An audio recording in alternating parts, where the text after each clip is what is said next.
Australian cricketer Philip Hughes passes away. He had been injured after being hit by a bouncer during a Sheffield Shield match at the Sydney Cricket Ground. Let's get a word from our consulting editor Rajdeep Sardesai, who's with us on the phone line. Rajdeep, extremely tragic news coming in this morning.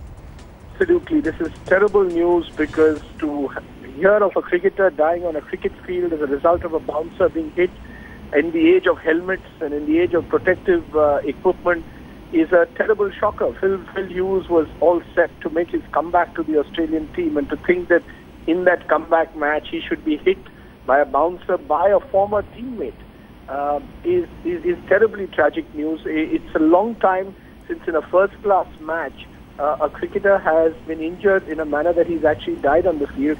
In fact, if my mind goes back, the last time this happened was to an Indian cricketer, Raman Lamba.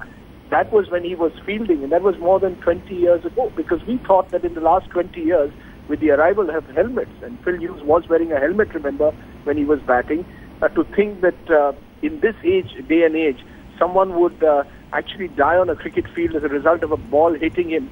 It just brings the game into perspective. It sends fear in the game. It shows that a 5.5 ounce hard ball can actually kill someone. And at a time when the Indian team has just gone to Australia, at a time when a test series is about to start, this is terrible news for Phil Hughes, for his family, and indeed for the cricket world. I think the cricket world will be stunned that a cricketer in today's day and age can be killed. It's a reminder of the mortality and the fact that you do play a very hard game. It's not a game which is soft anymore, and bowlers intimidate batsmen with bouncers, and you have all kinds of aggression on the field. But when that results in death on the field, I think it throws the game into a completely different perspective. So terrible news, and as I read it on the net, questions will also be raised. Could the ambulance have come faster? It came after about 20 minutes, and many believe that in cases like this, it should have come in about 12 to 13 minutes. Could he have been provided better facilities on the ground? I know the doctor tried his best on the ground, but could there have been more medical care provided? Was that the reason why he was unable to recover?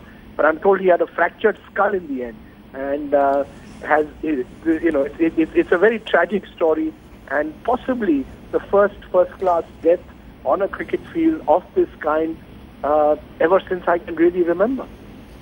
Absolutely, Rajdeep. In fact, we're being told that Phil Hughes had suffered a fractured skull and serious bleeding inside his brain. Also extremely tragic is that he was going to celebrate his 26th birthday this weekend. That's right, and as I said, he was seen as one of the young talents of Australian cricket. He had come to India last year with the Australian one-day team. He had the record of being the youngest batsman to score a century in each innings in only his second test match. He had been since then in and out of the Australian team, struggled a bit against spin when he came to India, but really was a promising cricketer. I mean, in first-class cricket at the age of 26, he had already scored 26 first-class hundreds.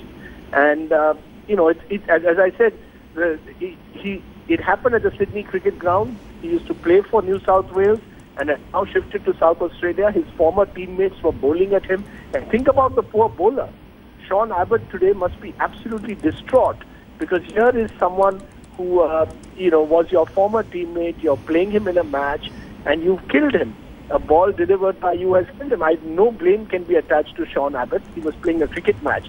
But I think it is something that he will have to live with for a very long time. It could scar him forever. Right. And it's terribly tragic news to me, and it really reflects how fragile the line is between death and life. Because had that ball struck any other area, it just missed the helmet and hit him below the ear. I mean, in a normal times, if it had hit the helmet, he might have been dazed, but he wouldn't have died in the manner that he has. Right, Rajdeep, thanks so much for sharing your views with us. Extremely tragic news coming this morning. Australian batsman Phil Hughes passes away after he received an injury on field. He was going to celebrate his 26th birthday this weekend.